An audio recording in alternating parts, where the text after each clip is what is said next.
ਦੇ ਲੋਕਾਂ ਨੇ ਸਾਡਿਆਂ ਦੋਸਤ ਕੋਈ ਵੇਚਣ ਦਾ ਰਿਵਾਜ ਨਹੀਂ ਸੀ।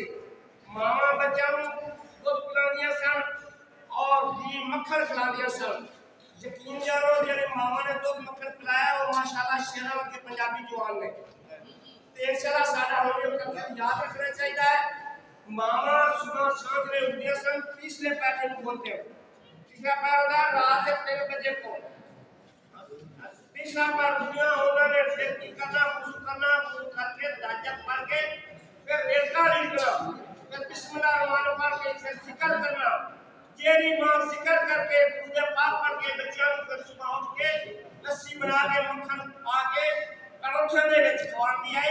वो माशाल्लाह पंजाबी शेर में किसे होती है सखावत नहीं है सिवाय दुध मक्खन ये पंजाब की देसी ये सब पंजाबियों की शेर है। देसी घी दे विच कितनी ताकत है। तो मिसाल सुनाना